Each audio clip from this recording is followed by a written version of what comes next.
मैं Roli Yadav e learning with Durgesh platform पे आप लोग का स्वागत करती हूँ। आज हम लोग बेसिक केमिस्ट्री पढ़ेंगे। क्या पढ़ेंगे? बेसिक केमिस्ट्री पढ़ेंगे। एक्चुअली बेसिक केमिस्ट्री में क्या क्या इंक्लूड होता है, सबसे पहले तो ये पता होना चाहिए कि बेसिक केमिस्ट्री में क्या क्या पढ़ना चाहिए। एक्चुअली बेसिक केमिस्ट्री वो होता है जो हमारे डेली के रूटीन यानी हमारी दिनचर्या से जुड़ा हो।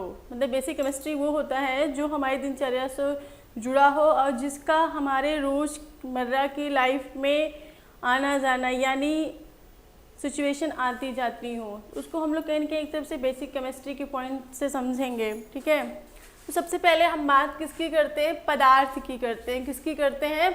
पदार्थ की करते हैं कि पदार्थ होता क्या है। किसकी बात करते हैं? पदार्थ की करते हैं कि पदार्थ होता क्या है। किसकी बात करते हैं? पदार्थ की करते हैं कि पदार्थ होता क्या है।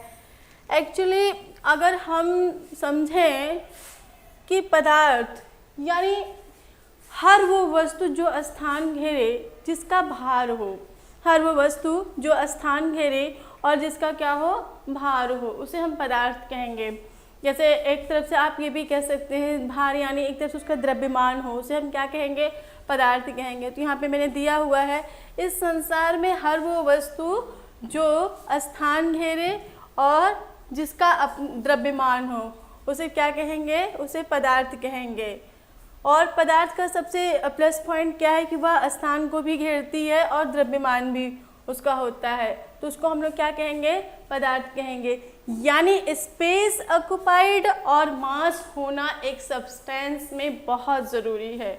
स्पेस ऑक्युपाइड और मास का होना एक सब्सटेंस में बहुत ज़रूरी है। इसका एग्जांपल जैसे हम लोग पेड़ पौधे, जीव जंतु और जो है बहुत सारी चीज़ें हैं उसको हम लोग इंक्लूड कर सकते हैं उसके एग्जांपल में। पेड़ पौधे, जीव जंतु। अब हम ये समझेंगे कि इसको हम लोग पदार्थ को क्लासिफाइड किस बेस पे करते हैं। एक्चुअली इसको मैंने प्रारंभिक विज्ञान के पॉइंट से सेटअप किया है इसके कंटेंट को। तो जो इसका एक तरफ से क्लासिफिकेशन है पदार्थ का, इसका जो है पदार्थ का वर्गीकरण है, मैंने सब्सटेंस का जो क्लासिफिकेशन है, सबसे पहले तो मेनली क्या होता है? 3 तरीके का होता है। कितने तरीके का होता है? 3 तरीके का होता है। पहला आपका ठोस हो गया, दूसरा द्रव हो गया, तीसरा गैस हो गया। उसके बाद जो मिश्रण होता है, मिश्रण, यहाँ हम किसकी बात करें? मिश्रण की बात करें। किसकी बात कर रहे हैं? यहाँ पे हम मिश्रण की बात कर रहे हैं यानी मिक्सचर की बात कर रहे हैं। किसकी बात कर रहे हैं? मिक्सचर की बात कर रहे हैं। यह 2 प्रकार का होता है। ये कितने प्रकार का होता है? यह 2 प्रकार का, शुद्ध और अशुद्ध। शुद्ध यानी प्योर, अशुद्ध यानी इम्प्योर की हम बात कर रहे हैं। ठीक है, शुद्ध यानी प्योर और अशुद्ध यानी इम्प्योर की बात कर रहे हैं। शुद्ध में हम किसको किसको क्लासिफाइड कर सकते हैं? शुद्ध में हम एलिमेंट को क्लासिफाइड कर सकते हैं, एलिमेंट यानी तत्व को क्लासिफाइड कर सकते हैं। और उसके बाद कंपाउंड यानी यौगिक को। तत्व जैसे सल्फर क्या है? एक प्योर तत्व है। ठीक है, और उसके बाद अगर हम Na को और Cl को, माने सोडियम को और क्लोराइड को, दोनों को क्या करते हैं? मिला देते हैं, तो एक आपका कंपाउंड बन जाएगा जिसको हम लोग क्या कहते हैं? सोडियम क्लोराइड कहते हैं। इसको हम लोग क्या कहते हैं? जैसे NaCl इसका एग्जाम्पल हो गया। यह क्या है? NaCl क्या है? एक प्रकार का क्या है? कंपाउंड है। यह क्या है? एक प्रकार का कंपाउंड है। आप इसे कह सकते हैं कि यह क्या है? एक प्रकार का कंपाउंड है। एक प्रकार का क्या है? यह यौगिक है। यह एक प्रकार का क्या है? यौगिक है। यह एक प्रकार का यौगिक है। ठीक है, और जो ये यौगिक है यह भी प्योर है, यह भी प्योर है। यानी इसमें जो सोडियम की मात्रा है, जो क्लोराइड की मात्रा है, दोनों प्योर है, दोनों का एक रेशियो है जिसके मिलने से यौगिक बनता है। तो यौगिक भी कहीं ना कहीं प्योर है। और आपका यह तत्व की हम बात करते हैं, जैसे मान लीजिए ऑक्सीजन हो गया, नाइट्रोजन हो गया, इसका एग्जाम्पल। ठीक है, तो यह भी कहीं ना कहीं क्या है? प्योर है। ठीक है, अब हम इम्प्योर की बात करते हैं यानी अशुद्ध की बात करते हैं। अशुद्ध में क्या होता है, मतलब कि यहाँ पे अशुद्ध की अगर हम बात करें, माने अशुद्ध एक तरफ से हम लोग जब कभी अशुद्ध की बात आए, इम्प्योर की बात आए, तुरंत समझ जाइए मिश्रण।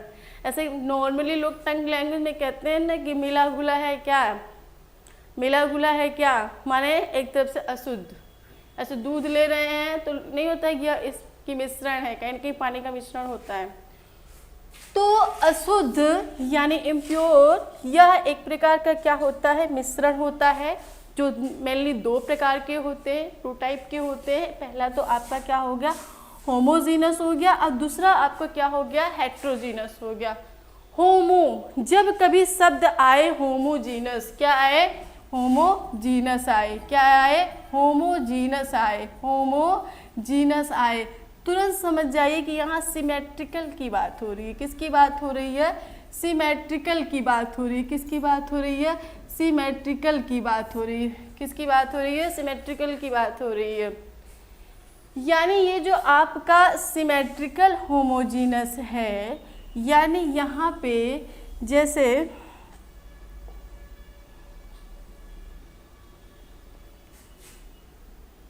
यहाँ पे मिश्रण की बात हो रही है। किसकी बात हो रही है, मिश्रण की बात हो रही है। तो मिश्रण क्या होते हैं, दो प्रकार के होते हैं, एक होता है समांगी होता है, दूसरा क्या होता है, विषमांगी होता है। ठीक है, अब हम लोग क्या है, समांगी को क्या कहेंगे, होमोजीनस कहेंगे। जब यहाँ आपका होमोजीनस आए, इसका मतलब ये होता है कि यह क्या होंगे, सिमेट्रिकल होंगे। क्या होंगे, सिमेट्रिकल होंगे। इसका जो भी रेशियो होगा, माने यह जो इसका एग्जाम्पल में अगर हम लें समांगी का, तो इसका हम लोग क्या लेते हैं, सॉल्यूशन लेते हैं, यानी विलयन लेते हैं। जैसे हम लोग यहाँ पे क्या कहते हैं, दूध और पानी का मिश्रण। इसका अगर हम लोग एग्जाम्पल लेते हैं, क्या लेते हैं, दूध और पानी का मिश्रण। किसका मिश्रण, दूध और पानी का मिश्रण। दूध और पानी का मिश्रण, किसका मिश्रण लेते हैं, दूध और पानी का मिश्रण। किसका मिश्रण, दूध और पानी का मिश्रण। ये कैसा मिश्रण हुआ, दूध और पानी का मिश्रण। यह जो है दूध और पानी का जो मिश्रण होता है, यह होमोजीनस हुआ। कौन सा क्या हुआ, ये होमोजीनस हुआ। अब हम बात करते हैं हेट्रोजीनस मिश्रण की बात करते हैं। हेट्रोजीनस मिश्रण की अगर हम बात करें, हेट्रोजीनस मिश्रण की हम बात करें, तो हेट्रोजीनस का मतलब ही होता है विषमांगी। क्या मतलब होता है, विषमांगी। यानी इसमें जो दो मिश्रण हम मिलाएंगे वो क्या होते हैं, अलग अलग होते हैं। क्या होते हैं, अलग अलग होते हैं। जैसे मान लीजिए एक इसका एग्जांपल हमने क्या दिया है, कोलाइड दिया है। क्या दिया है, कोलाइड दिया है। कोलाइड का सेंस जैसे क्या होता है कि जो ब्लड होता है, ब्लड एक तरफ से आप कहिए तो कोलाइड क्या है, कोलाइड है, और इसका प्राकृतिक कोलाइड है, और इसका pH 7.4 है, कहीं न कहीं क्षार है। ठीक है, तो कोलाइड का मतलब होता है कि ऐसी चीज़ या फिर ऐसा सब्सटेंस या ऐसा पदार्थ जिसको हम इजीली छान न सकें। अगर हम छन्नी से उसको छानना चाहें तो उसको इजीली नहीं छान सकते, उसके कुछ पार्टिकल्स जो होते हैं छन नहीं पाते, वो रह जाते हैं, तो वह क्या होंगे, कोलाइड होगा। एक तरफ से आप यह भी कह सकते हैं कि इसमें कुछ पोर्शन जो होते हैं हार्ड होंगे। ठीक है, अब हम बात करते हैं कि पदार्थ की अवस्थाएं, पदार्थ की जो है अवस्थाएं। तो सबसे पहले हम किसके बारे में पढ़ेंगे, पदार्थ की भौतिक अवस्थाएं। किसके बारे में पढ़ेंगे, पदार्थ की भौतिक अवस्थाएं। अच्छा, एक चीज़ ये समझिएगा कि भौतिक अवस्थाएं क्या होती हैं। भौतिक अवस्थाओं का सेंस क्या होता है कि जो चीज़ हम अपनी आँखों से देख सकें वो भौतिक अवस्था हो गई। ठीक है, जो चीज़ हम अपनी आँखों से देख सकें वो भौतिक अवस्था हो गई। ठीक है, ऐसी क्रिया या ऐसा प्रोसेस जो मैं अपनी नेक्ड आई से देख सकती हूँ उसे क्या कहेंगे, भौतिक अवस्था कहेंगे। ठीक, सबसे पहला सिम्टम है भौतिक अवस्था का। अब हम बात किसकी करते हैं, ठोस की बात करते हैं। किसकी करते हैं, ठोस की बात करते हैं कि ठोस की भौतिक अवस्था कैसी होगी। क्या मैंने पूछा कि ठोस की भौतिक अवस्था कैसे होगी।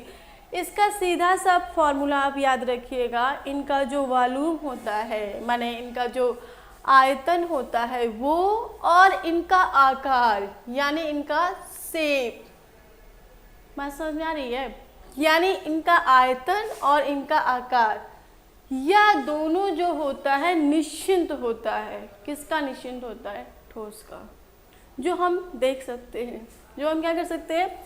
देख सकते हैं। यानी हम यहाँ पे कह सकते हैं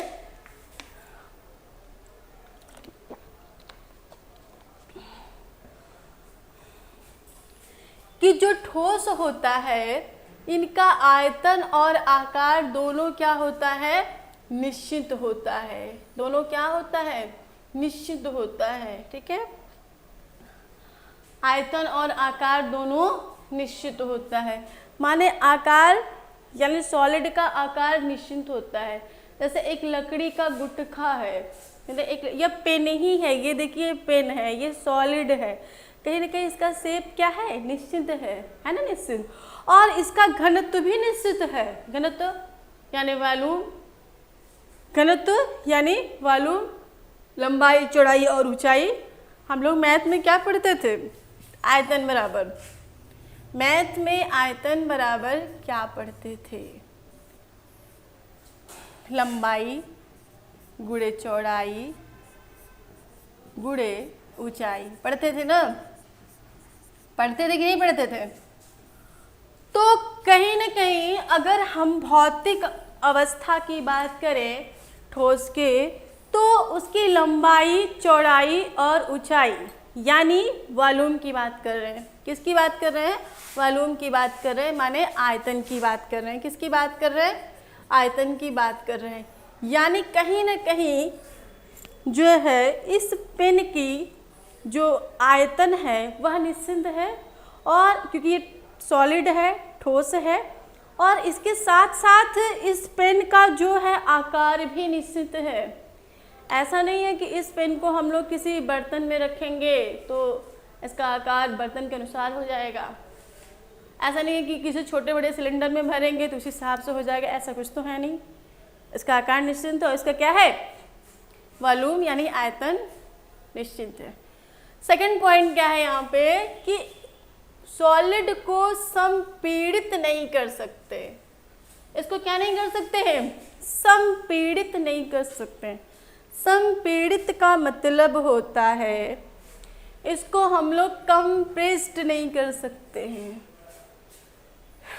क्या आप ये समझ में होता है कंप्रेस्ड क्या होता है? जैसे कोई छोटा सा सिलेंडर है, उस सिलेंडर में हम गैस को भर रहे हैं, ठीक है, गैस को क्या कर रहे हैं? भर रहे हैं। तो कहीं ना कहीं गैस को तो उसमें भर सकते हैं ना, भर सकते हैं ना।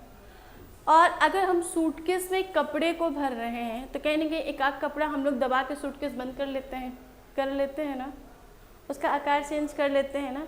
बट जो एक्चुअल में सॉलिड है, मैंने क्या बोला कि जो एक्चुअल में सॉलिड है उन्हें क्या किया जा सकता है? उन्हें कंप्रेस्ड नहीं कर सकते हैं, उन्हें संपीड़ित नहीं कर सकते हैं।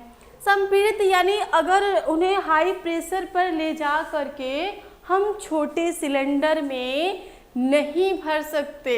बात समझ में आई? पहला पॉइंट मैंने क्या बोला? आकार और आयतन दोनों सॉलिड का क्या होता है? निश्चित होता है। सेकंड पॉइंट क्या बोला कि सॉलिड को संपीड़ित नहीं कर सकते हैं। क्या कर सकते हैं? संपीड़ित नहीं कर सकते, यानी उन्हें कंप्रेस्ड हाई प्रेशर पर ले जा करके छोटे सिलेंडर में भर नहीं सकते हैं। इतनी बात समझ में आई?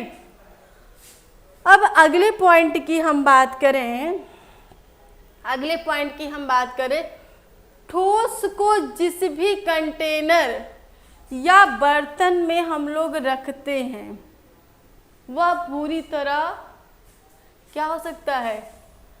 वह पूर्ण रूप से उसमें नहीं भराता है। Do not fill container completely. मैंने यहाँ पे बोला do not fill container completely, यानी हम यहाँ पे क्या कह रहे हैं?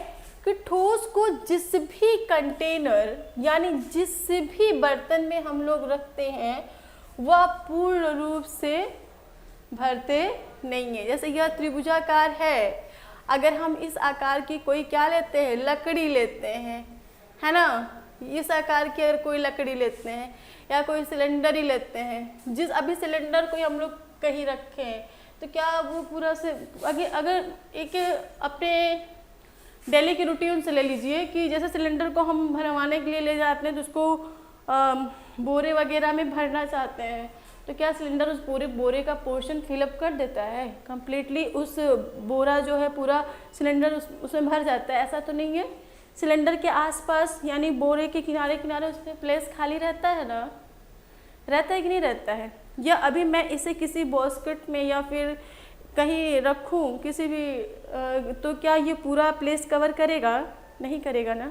तो आप ये कह सकते हैं कि ठोस जो होता है उसको जिस भी कंटेनर या बर्तन में हम रखेंगे वह पूरा क्या करता है, वह पूरा कंप्लीटली क्या करता है, भर नहीं सकता है। ठीक है, वह पूरा कंप्लीटली क्या कर सकता है, भर नहीं सकता है। ठीक है, अब हम बात किसकी करेंगे, डेंसिटी की बात करेंगे। किसकी बात करेंगे, डेंसिटी की बात करेंगे। किसकी बात करेंगे, डेंसिटी की बात करेंगे। किसकी बात करेंगे, डेंसिटी। डेंसिटी यानी हम अब बात किसकी करेंगे, घनत्व की करेंगे। किसकी करेंगे, घनत्व की करेंगे। किसकी करेंगे, घनत्व की करेंगे। यानी हाई डेंसिटी माने सबसे ज़्यादा घनत्व किसका होता है, ठोस का होता है। सबसे ज़्यादा घनत्व किसका होता है, ठोस का होता है। बात समझ में आ रही है? सबसे ज़्यादा घनत्व किसका होता है, ठोस का होता है। ठीक है, अगला पॉइंट क्या कह रहा है कि जो है मतलब कि आप कह सकते हैं कि अगर लिक्विड की हम बात करें, किसकी बात करें, लिक्विड की बात करें। अभी तक तो हम लोग ठोस की बात कर रहे थे। ठोस में देखिए क्या क्या मैंने बताया कि इसका घनत्व उच्च होता है, इसको आप संपीड़ित नहीं कर सकते। और थर्ड पॉइंट क्या मैंने बताया इसमें कि इसका जो आयतन होता है, वॉल्यूम, और इसका जो आकार होता है, दोनों क्या होता है, फिक्स होता है। इनका आकार भी फिक्स है, इनका वॉल्यूम भी फिक्स है, और इसे आप किसी सिलेंडर में प्रेशर, हाई प्रेशर से वो नहीं कर सकते। और अगर आप इसे किसी बर्तन में रखेंगे तो वह बर्तन कंप्लीटली इससे भराएगा नहीं, कुछ ना कुछ आसपास प्लेस खाली रहेंगे। ठीक है, और घनत्व तो हाई रहेगा, ये तो मैंने बताया। अब हम बात करते हैं तरल की, यानी लिक्विड की बात करते हैं। किसकी बात करते हैं, लिक्विड की बात करते हैं। लिक्विड यानी तरल की बात करते हैं। ठीक है,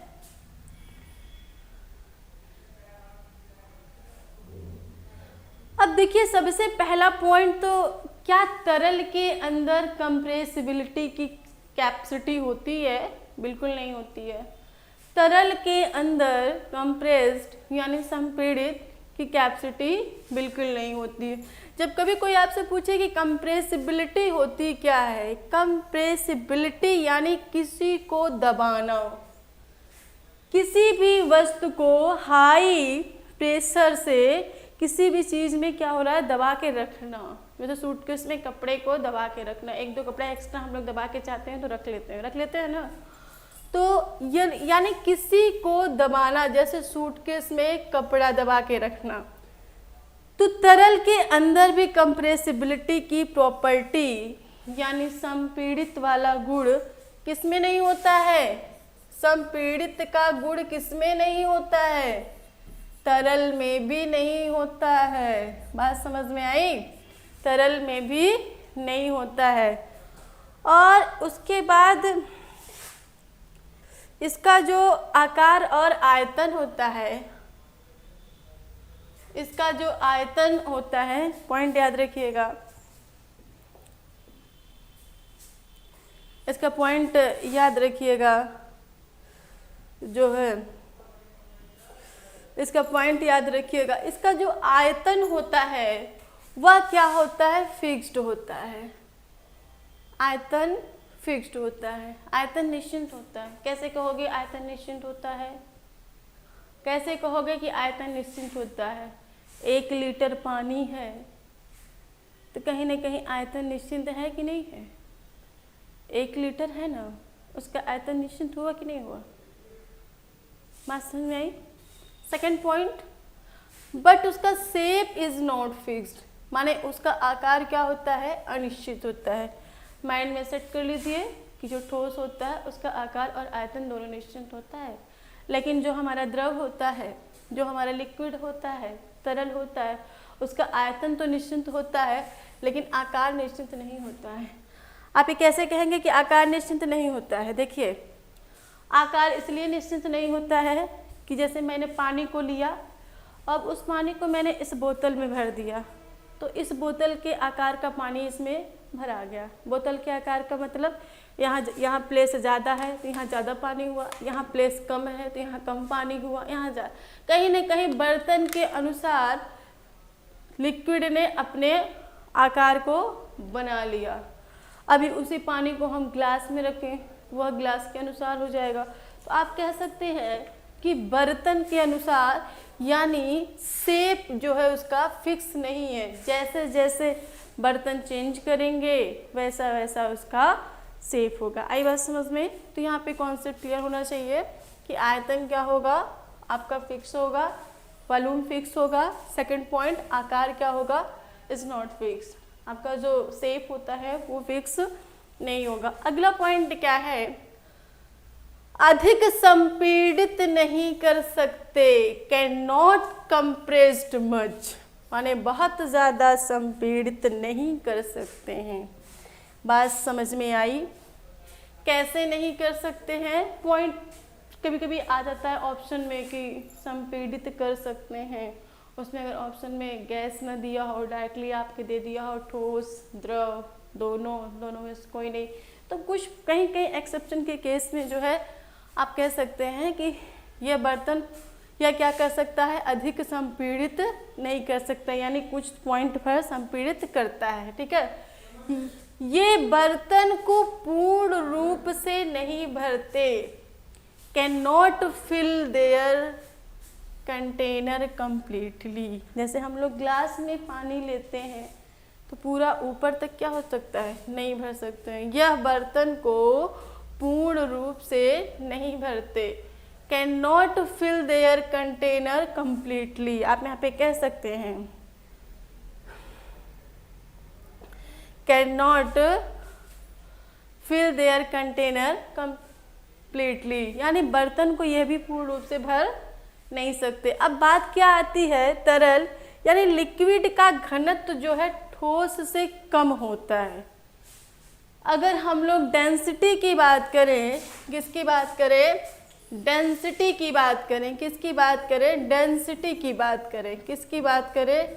डेंसिटी की बात करें तो लिक्विड की जो डेंसिटी होती है, यहाँ जो लिक्विड का घनत्व होता है, इसका जो घनत्व है वह जो है ठोस से कम होगा, जबकि गैसों से अधिक होगा। याद रखिएगा, सबसे ज़्यादा घनत्व जो है ठोस का होगा और लिक्विड का जो घनत्व है हमेशा ठोस से कम होगा, और जबकि लिक्विड का घनत्व ठोस से कम होगा और जबकि गैसों से अधिक होगा। बात समझ में आई? अगला पॉइंट हम लोग क्या कहते हैं?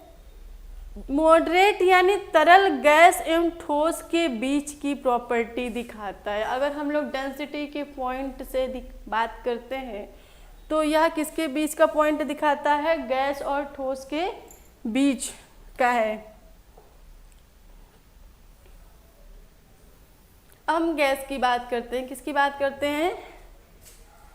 गैस की बात करते हैं। एक्चुअली गैस की बात करते हैं। ठीक है, किसकी बात करते हैं? गैस की बात करते हैं। ठीक, किसकी बात करते हैं? गैस की बात करते हैं, है ना। गैस का आकार और आयतन दोनों अनिश्चित होता है। ठीक है, आप यहाँ पे कह सकते हो कि शेप और वॉल्यूम दोनों का क्या होता है? Not fixed.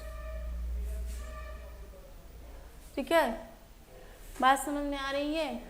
जो ठोस था उसका आकार और आयतन दोनों फिक्स था, बट इनका क्या है, फिक्स नहीं है। आप यहाँ पे कह सकते हो कि गैस का आकार और आयतन दोनों अनिश्चित होता है, यानी गैस का आकार और आयतन दोनों अनिश्चित होता है और गैस को संपीड़ित कर सकते हैं।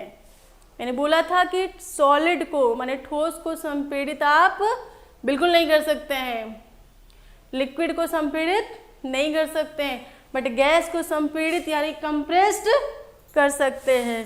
गैस कैन बी कंप्रेस्ड, माने गैस को आप लोग क्या कर सकते हैं, कंप्रेस्ड कर सकते हैं। और सबसे हाई डेंसिटी ठोस की थी, उससे कम डेंसिटी लिक्विड की थी, और सबसे कम डेंसिटी किसकी होती है, गैस की होती है। और यह बर्तन को पूर्ण रूप से भरता है। हमने बोला कि फिल देयर कंटेनर कंप्लीटली, कौन, गैस। यहाँ पे आप कह सकते हैं कि गैस ही ऐसा है जो पूर्ण रूप से बर्तन को भरता है। ठोस पूर्ण रूप से बर्तन को नहीं भर रहा था, लिक्विड पूर्ण रूप से बर्तन को नहीं भर रहा था, बट गैस जो होता है वह पूर्ण रूप से क्या करता है, बर्तन को भरता है। तो आप यहाँ पे कह सकते हैं कि जो गैस होती है यह बर्तन को पूर्ण रूप से भरता है। बस में आई। अगले पॉइंट की हम बात करते हैं, पदार्थ की 3 भौतिक अवस्थाओं की मैं बात कर रही हूँ। किसकी बात कर रही हूँ, पदार्थ की 3 भौतिक अवस्थाओं की मैं बात कर रही हूँ। किसकी बात कर रही हूँ, पदार्थ की 3 भौतिक अवस्थाओं के अलावा भी 2 पदार्थ की अवस्थाएं होती हैं। पदार्थ की 3 भौतिक अवस्थाओं के अलावा भी, पदार्थ की 3 भौतिक अवस्थाओं के अलावा भी 2 भौतिक अवस्थाएं होती हैं। ठीक है, यह मैंने दिया हुआ है, पदार्थ की 3 भौतिक अवस्थाओं के अलावा और भी अवस्थाएं होती हैं, जो अक्सर एग्जाम में पूछ देता है, जो अक्सर एग्जाम में पूछ देता है। और वह क्या क्या है, पहला प्लाज्मा हो गया। पहला क्या हो गया, प्लाज्मा। पदार्थ की चौथी अवस्था जो होती है वह क्या होती है, प्लाज्मा होती है। पदार्थ की चौथी अवस्था क्या होती है, प्लाज्मा होती है। और इसके पदार्थ की चौथी जो अवस्था होती है उसको प्लाज्मा होती है। और इसका खोजकर्ता कौन है, विलियम क्रूक्स। कौन है, विलियम क्रूक्स हैं। कौन है, विलियम क्रूक्स हैं। कौन है, विलियम क्रूक है। ठीक है, तो मैंने क्या बोला कि पदार्थ की जो चौथी अवस्था होती है वह क्या होती है, प्लाज्मा होती है। और इसकी खोज किसने किया, विलियम क्रूक ने किया। और उसके बाद हम बात करते, जब कभी प्लाज्मा की बात आ जाए तो तुरंत समझिएगा कि प्लाज्मा का सेंस यानी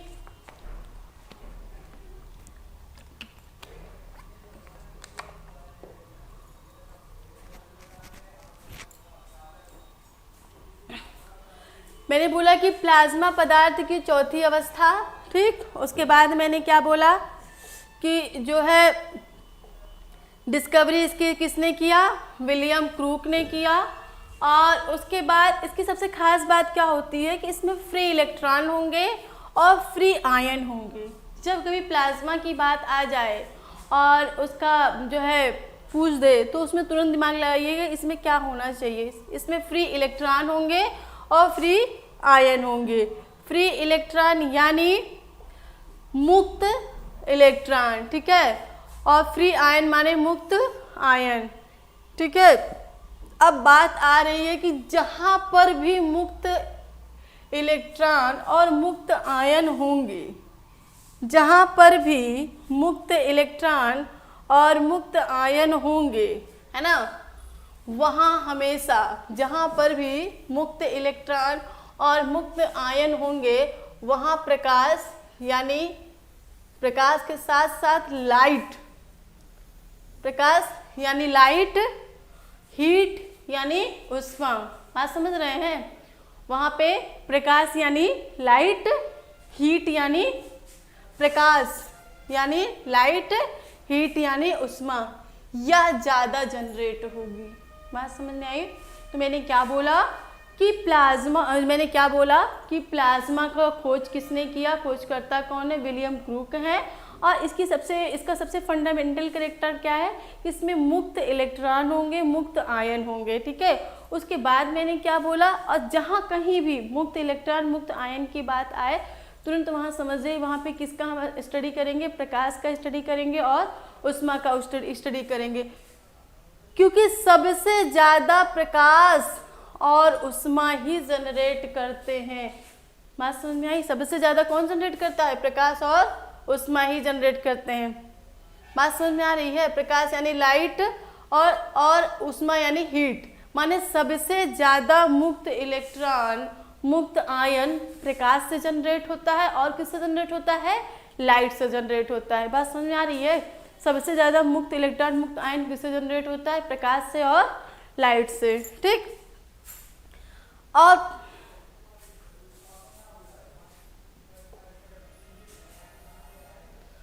अब हम प्लाज्मा के नेचुरल एग्जाम्पल की बात करेंगे। किसकी बात करेंगे, प्लाज्मा के नेचुरल एग्जाम्पल की बात करेंगे।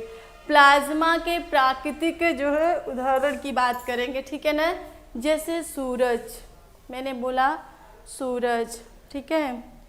फिर मैंने बोला तारे, है ना।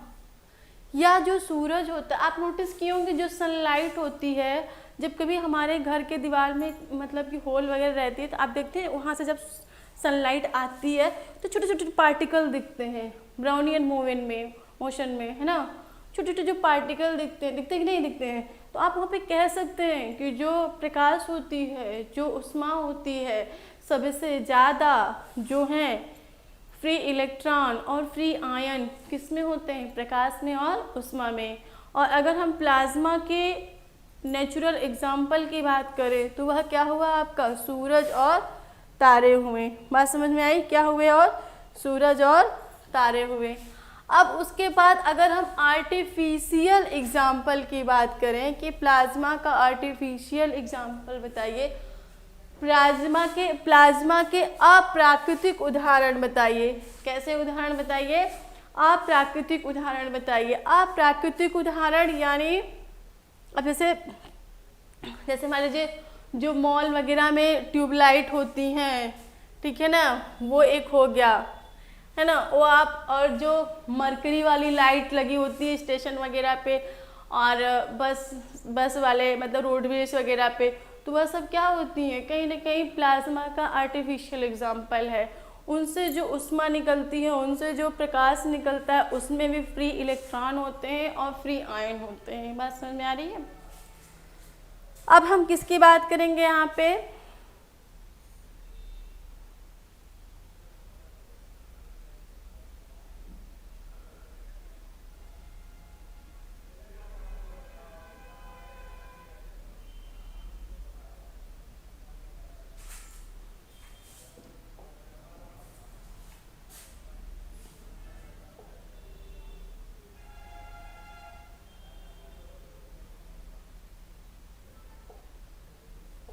अब हम किसकी बात करेंगे, फ्लोरेसेंट ट्यूबलाइट की बात करेंगे। किसकी बात करेंगे, फ्लोरेसेंट ट्यूबलाइट की बात करेंगे, ठीक है ना। किसकी बात करेंगे, फ्लोरेसेंट ट्यूबलाइट की बात करेंगे, है ना। फ्लोरेसेंट ट्यूबलाइट क्या होती है, एक प्रकार से प्लाज्मा की अवस्था का गुण है। जब कभी बात आए फ्लोरेसेंट ट्यूबलाइट का, तुरंत समझ जाए यह पदार्थ की जो चौथी अवस्था प्लाज्मा है, उस प्लाज्मा का कहीं ना कहीं वह क्या है, गुण है, ठीक है। तो जैसे अब हम बात करते हैं मिक्सचर ऑफ मरकरी की बात करते हैं, मिक्सचर ऑफ नियान या हेलियम की बात करते हैं, है ना। पारे की जो वाष्प का मिश्रण होता है ना, उसको हम लोग क्या कह सकते हैं, मिक्सचर ऑफ, उसको हम लोग क्या कह सकते हैं, मिक्सचर ऑफ मरकरी कह सकते हैं, है ना। पारे की वाष्प का मिश्रण। और जो नियॉन और हीलियम होती है गैस, यहाँ पे उसकी हम लोग बात करते हैं। जो फ्लोरेसेंट ट्यूबलाइट है या पदार्थ की चौथी अवस्था प्लाज्मा की ही अवस्था का गुण है। ठीक है, अब हम बात किसके बारे में करेंगे? पदार्थ की पांचवी अवस्था के बारे में बात करेंगे। किसके बारे में बात करेंगे? पदार्थ की पांचवी अवस्था के बारे में बात करेंगे। पदार्थ की जो पांचवी अवस्था है उसको बोस-आइंस्टीन कंडेंसेशन कहते हैं। उसको क्या कहते हैं? बोस-आइंस्टीन कंडेंसेट कहते हैं। क्या कहते हैं? इसका क्या कहते हैं? बोस-आइंस्टीन कंडेंसेट कहते हैं। इसकी खोज किसने किया था? सत्येंद्रनाथ बोस ने किया था, 1920 में किया था। ठीक है, तो आप यहाँ पे कह सकते हो, क्या कह सकते हो कि जो पदार्थ की पांचवी अवस्था है उसका खोज किसने किया था? सत्येंद्रनाथ बोस ने किया। कब किया? 1920 में किया। और जो सत्येंद्रनाथ और वो बोस, मतलब कि एक तरफ से हम कह सकते हैं कि बोस-आइंस्टीन कंडेंसेट अवस्था जो होती है या पदार्थ की पांचवी अवस्था, BEC करके कभी कभी शॉर्टकट में पूछ देता है कि पदार्थ की अवस्था है। माने B माने बोस, ठीक है, E यानी आइंस्टीन, C यानी कंडेंसेट। खोजकर्ता सत्येंद्र बोस। कब? 1920। ओके, अब हम बात क्या करते हैं कि BEC यानी बोस-आइंस्टीन कंडेंसेट अवस्था, यह ज़्यादातर इस्तेमाल किसके लिए होता है? या किसके लिए इस्तेमाल होता है? बोस-आइंस्टीन कंडेंसेट यह इस्तेमाल किसके लिए होता है? यह जो है यह अवस्था गैसों के लिए इस्तेमाल होता है।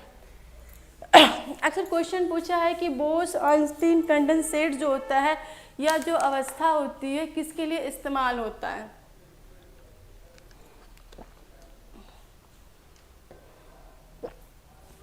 बोस-आइंस्टीन कंडेंसेट की जो अवस्था होती है यह किसके लिए इस्तेमाल होता है?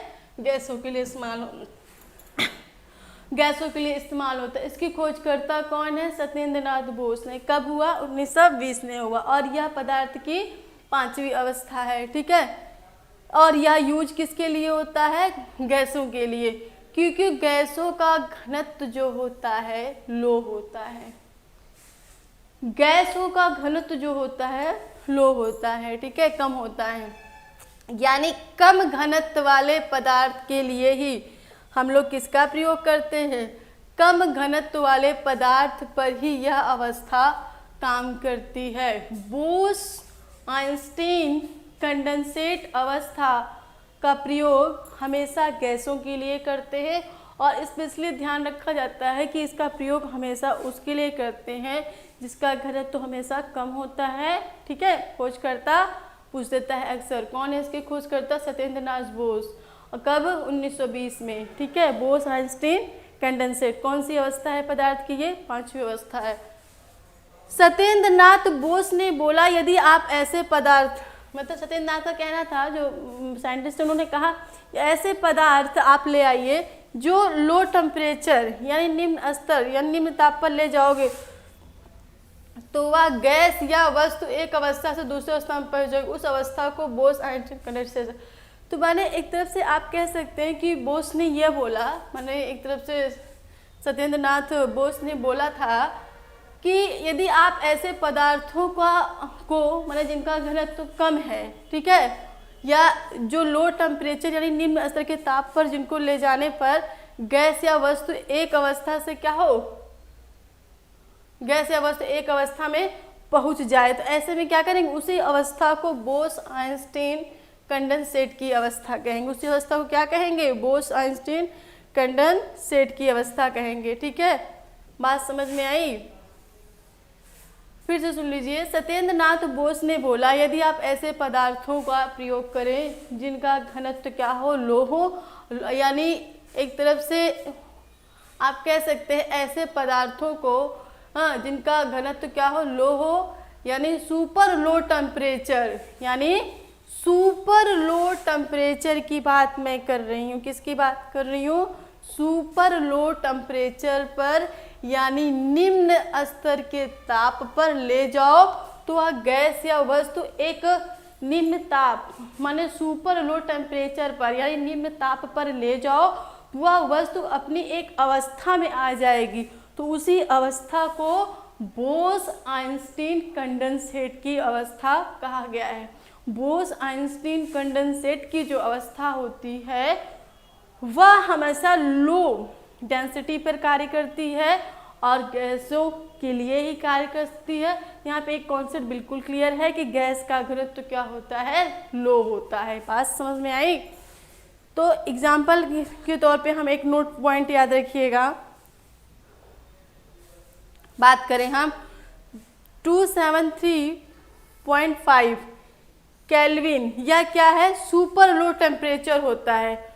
अगर 273.5 की बात करें, पूछता है कि सुपर लो टेम्परेचर है कि हाई लो टेम्परेचर है, तो जो बोस कंडेंसन वाली अवस्था है ये तो हमेशा लो पे काम करती है, सुपर लो टेम्परेचर पर ही काम करती है। आप यहाँ पे कह सकते हो कि 273.5 केल्विन यह जो है हमेशा सुपर लो टेम्परेचर होता है। यानी इस टेम्परेचर पे क्या होगा, यानी इस टेम्परेचर पर ले जाने पर गैस जो होती है, जब हम किसी भी गैस को, बात यहाँ पे समझिएगा, जब हम किसी भी गैस को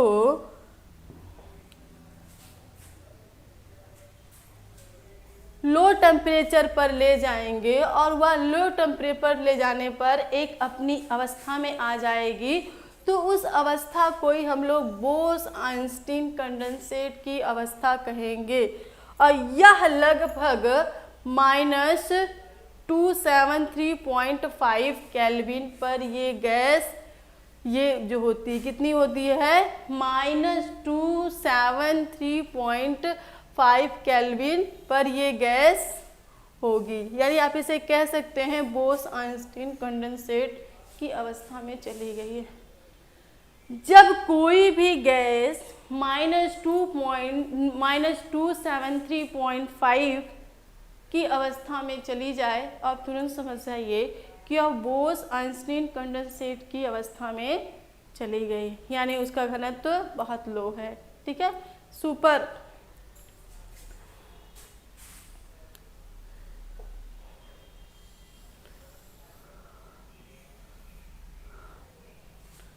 प्लाज्मा का जो अवस्था है, प्लाज्मा का जो अवस्था है, इस अवस्था का नामकरण किसने किया? प्लाज्मा की अवस्था का नामकरण इरविन ने किया। किसने किया? इरविन ने किया। खोज किसने किया? सत्येंद्रनाथ बोस ने किया। प्लाज्मा के खोजकर्ता सत्येंद्रनाथ बोस, और उनका जो नामकरण किसने किया प्लाज्मा का? इरविन जी ने किया। पदार्थ की अवस्था में परिवर्तन के बारे में अब हम बात करेंगे।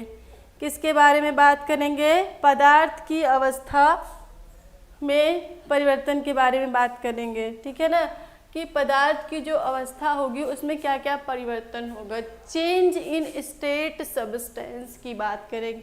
सबसे पहला पॉइंट फ्रीजिंग पॉइंट यानी हिमांक की बात करते हैं। किसकी बात करते हैं? हिमांक की बात करते हैं। ठीक है,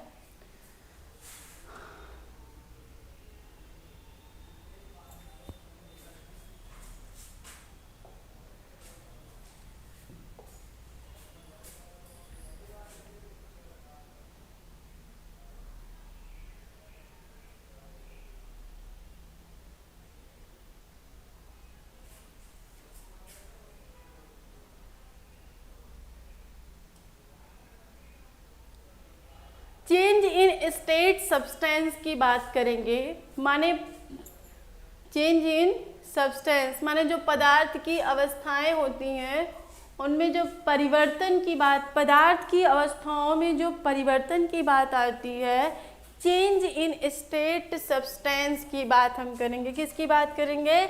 चेंज इन स्टेट सब्सटेंस की बात करेंगे। किसकी बात करेंगे? चेंज इन स्टेट सब्सटेंस की बात करेंगे। ठीक है, तो यहाँ पे हम सबसे पहले फ्रीजिंग पॉइंट की बात करते हैं। फ्रीजिंग पॉइंट यानी हिमांक परिवर्तन की बात करते हैं, हिमांक बिंदु की बात करते हैं। किसकी बात करते हैं? हिमांक बिंदु की बात करते हैं।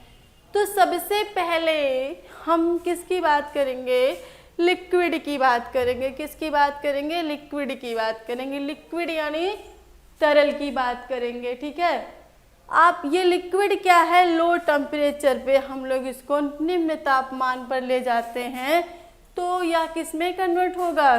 सॉलिड में कन्वर्ट होगा। किस में कन्वर्ट होगा?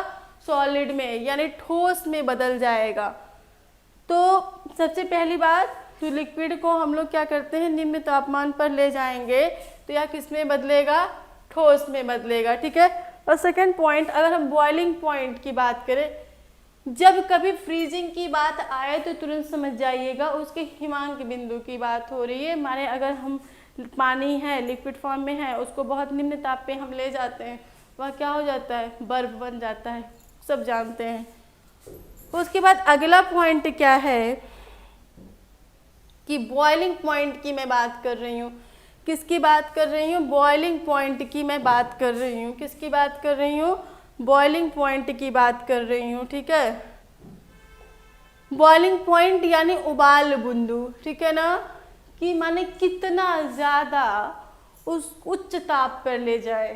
फ्रीजिंग पॉइंट यानी निम्न ताप पर, और बॉइलिंग पॉइंट यानी उच्च ताप पर। बॉइलिंग पॉइंट यानी उच्च ताप पर, ठीक है ना। उच्च ताप पर हम कितना ले जा रहे हैं, ठीक है। यहाँ पे हम बात किसकी करते हैं? लिक्विड की, यानी तरल। अगर हम इसको बहुत ज़्यादा हाई जो है टेम्परेचर पर ले जाते हैं, तो यह क्या हो जाएगा? गैस में कन्वर्ट हो जाएगा। किस में कन्वर्ट हो जाएगा? गैस में कन्वर्ट होने के लिए हाई टेम्परेचर यानी बॉइलिंग पॉइंट की ज़रूरत होगी, और सॉलिड में कन्वर्ट होने के लिए लो टेम्परेचर यानी निम्न ताप की जरूरत होगी, जिसे हम फ्रीजिंग पॉइंट भी कहते हैं, ठीक है। और मेल्टिंग पॉइंट, किसकी बात कर रही हूँ मैं? मेल्टिंग पॉइंट की बात कर रही हूँ। किसकी बात कर रही हूँ मैं? मेल्टिंग पॉइंट की बात कर रही हूँ। मेल्टिंग पॉइंट यानी पिघल रहा है किसने? टेम्परेचर पे। तो जब बहुत हाई टेम्परेचर, एक ऐसा हाई टेम्परेचर होता है कि जिस पर जो है क्या करता है आपका यह सॉलिड, माने जो बर्फ है वह पिघल रही है, वह किस फॉर्म में कन्वर्ट हो रही है? लिक्विड फॉर्म में कन्वर्ट हो रही है। किस फॉर्म में कन्वर्ट हो रही है? तरल के रूप में बदल रही है, ठीक है ना। अब हम बात करेंगे सब्लिमेशन की बात करेंगे। किसकी बात करेंगे? सब्लिमेशन की बात करेंगे। किसकी बात करेंगे? सब्लिमेशन। सब्लिमेशन का मतलब ऊर्ध्वापतन। इसकी हिंदी क्या होती है? ऊर्ध्वापतन होती है, ठीक है ना। अब हम बात करेंगे किसकी? सब्लिमेशन की बात करेंगे। सब्लिमेशन में क्या होता है कि जैसे आपका सॉलिड है वह डायरेक्ट किस में कन्वर्ट हो रहा है? गैस में कन्वर्ट हो रहा है, तो उसको हम लोग क्या कहेंगे? क्या कहेंगे उसको? हम लोग सब्लिमेशन कहेंगे। जब कभी सॉलिड डायरेक्ट गैस में कन्वर्ट हो तो वह क्या होगा? सब्लिमेशन होगा। वह क्या होगा? सब्लिमेशन होगा। वह क्या होगा? सब्लिमेशन होगा। आई बात समझ में?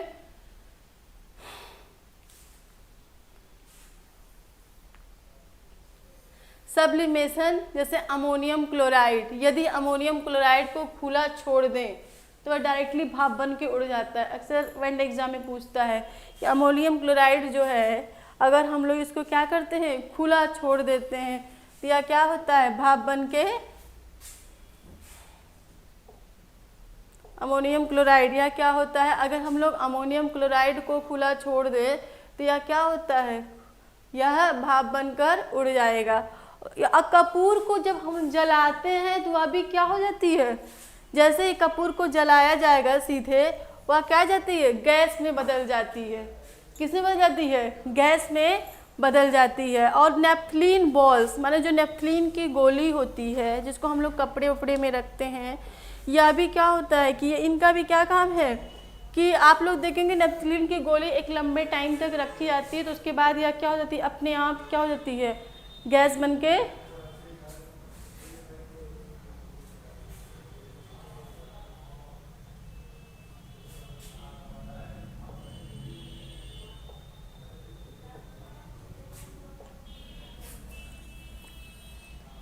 अब जैसे एक पॉइंट आता है सूखी बर्फ का, ड्राई आइस की हम बात करते हैं। किसकी बात करते हैं? ड्राई आइस की बात करते हैं, ड्राई आइस यानी सूखी बर्फ की बात करते हैं। जैसे सॉलिड CO2, मैं किसकी बात कर रही हूँ, सॉलिड CO2 की बात कर रही हूँ, ठीक है ना। सॉलिड CO2 के नाम से जाना जाता है, या इनको खुला छोड़ देने पर या उड़ जाते हैं। आप इनको भी क्या कह सकते हैं, डायरेक्टली या किस में कन्वर्ट हो जाते हैं, गैस में कन्वर्ट हो जाते हैं। एक तरफ से आप इनको भी सब्लिमेशन कह सकते हैं। ऐसे सॉलिड आयोडीन की बात करें, यह भी क्या होता है, डायरेक्टली गैस में कन्वर्ट हो जाते हैं। बात समझ में आई। अब हम बात किसकी करेंगे, एलिमेंट एंड कंपाउंड की बात करेंगे। किसकी बात करेंगे, एलिमेंट एंड कंपाउंड की बात करेंगे। किसकी बात करेंगे, एलिमेंट एंड कंपाउंड की बात करेंगे। किसकी बात करेंगे, एलिमेंट एंड कंपाउंड की बात। सबसे पहले होता है कि एलिमेंट क्या होता है। एक क्वेश्चन आता है ना कि एलिमेंट क्या होता है। एक मिनट,